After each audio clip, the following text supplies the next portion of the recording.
राहुल अपनी पत्नी सीमा और अपनी मां के साथ रहता था। गर्मियों की छुट्टी में राहुल की बुआ फूफा अपने लड़के सोनू के साथ उनके घर रहने आए। घर आते ही फूफा जी राहुल से बोले कि यहाँ तो बहुत गर्मी है, घर में कोई ऐक नहीं है क्या? राहुल की मां ने बोला, भाई साहब अभी कुछ दिन पहले ही राहुल ने अपने कमरे में ऐक लगवाया है।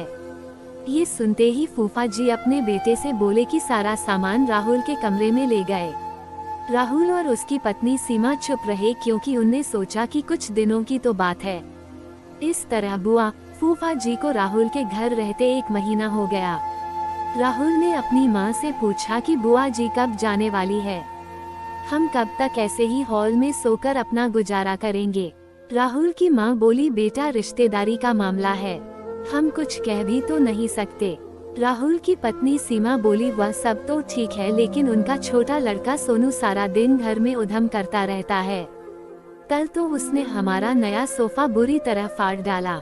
राहुल इस बात पर बहुत गुस्सा हुआ कि नया सोफा फाड़ दिया। वो अपनी पत्नी से बोला, तुम सोनू को ऐसा करने से रोकती क्यों नहीं? सीमा बोली, जब से बुआ फूफा जी आए हैं कुछ कुछ खाने की डिमांड करते हैं, जिससे मेरा और माँ जी का सारा दिन तो रसोई में ही बीत जाता है। राहुल ने कहा कि मैं अभी जाकर फूफा जी से पूछता हूँ कि वह आखिर कब जाएंगे। राहुल ने बातों बातों में फूफा जी से कहा कि 1 महीना हो गया है, आपके जॉब की छुट्टियाँ तो खत्म हो गई होंगी ना? फूफा जी बोले, राहुल मैंने जॉब तो कब की छोड़ दी, अब तो मैं बिजनेस करता हूँ और अब मैं इस शहर में भी कुछ बिजनेस खोलने की सोच रहा हूँ। पहले इस शहर को अच्छे से समझ लूं, जिसमें 2-3 महीने तो लग ही जाएंगे। ये सुनकर राहुल समझ गया कि फूफा जी अभी जाने वाले नहीं है। उसने यह बात अपनी पत्नी और माँ को बताई। सीमा बोली, जब घी सीधी उंगली से नहीं निकलता तो उंगली टेढ़ी करनी पड़ती है, इनके साथ भी कुछ ऐसा ही करना होगा। आप ये काम अब मुझ पर छोड़ दीजिए।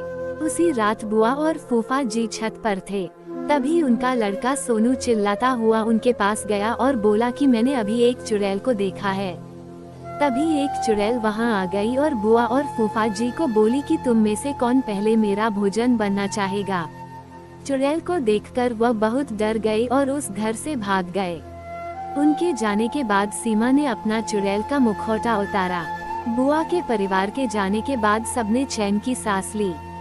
सीमा की सास ने सीमा से कहा कि तू तो बड़ी अच्छी चुड़ैल बनती है।